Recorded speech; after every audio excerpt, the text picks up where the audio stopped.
And now for the EFDD group, Mr. Farage. Thank you. 4 years ago, I stood here and said that bombing Libya would be a huge mistake. But of course, the UK Parliament and this Parliament were desperate. There was a clamour to go to war.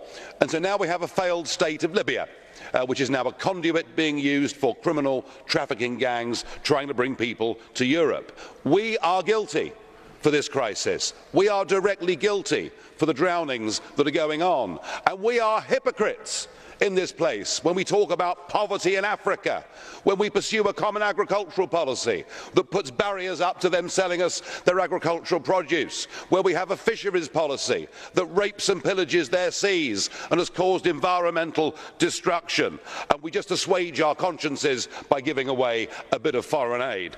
I am not blind to the human suffering that we've caused in many of these countries. I would call on this Parliament, this Commission, to end the barriers to trade, to stop the fisheries policy, to ask the United Nations to get involved and to try and help. But the real question we face is, what are we to do?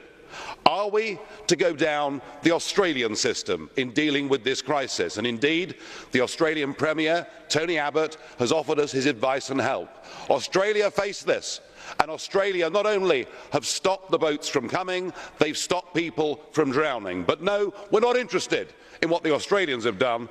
We have decided that we can deal with this on our own.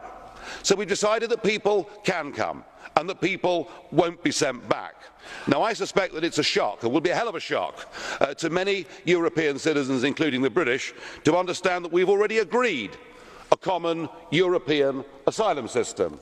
And what today is about, and today's resolution, is the direct implementation of it. The problem, ladies and gentlemen, is this.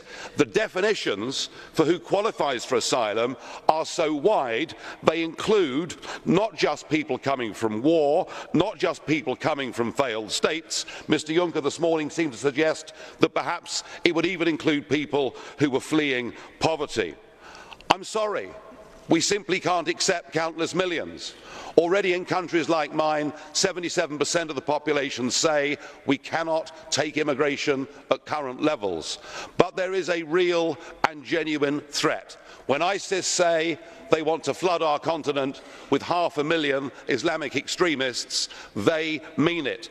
And there is nothing in this document that will stop those people from coming. Indeed, I fear we face a direct threat to our civilization if we allow large numbers of people from that war-torn region into Europe.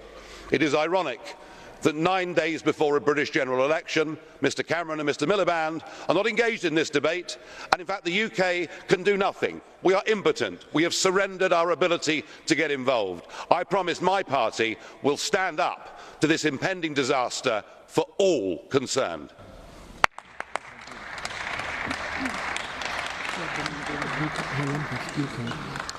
Herr Lamberts, Sie wollten eine Frage stellen. Mr. Lamberts, you wanted to ask a question. It's not the first time that we've had these kinds of exchanges. I'd just like to remind you that many terrorist attacks that your United Kingdom suffered from were actually acts of your nationals, not imported terrorists, but people who were homegrown.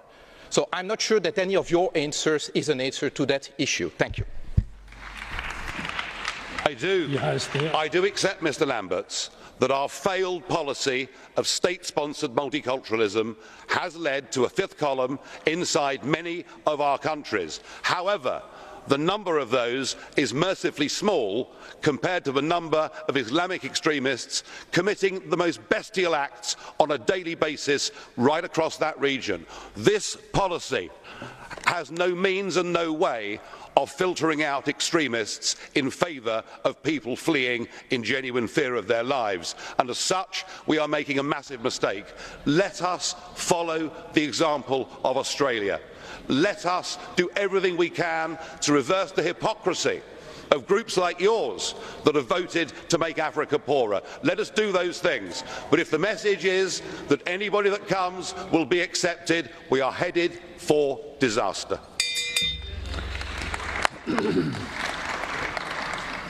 Herr Abgeordneter Faria, ich hatte den Eindruck, dass Sie mir gerade gezeigt haben.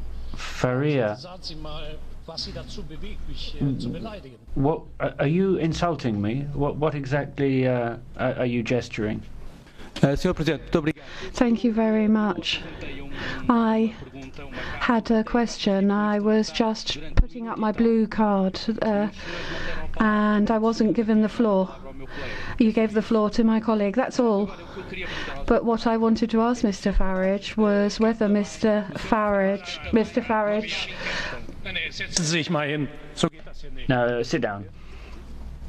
That's not the way it goes. I said at the beginning of the debate that there were thousands of requests for the floor, and I would only ever take a single blue card question, and you were by no means the first. None of that entitles you to insult the President of the House. Das Wort hat jetzt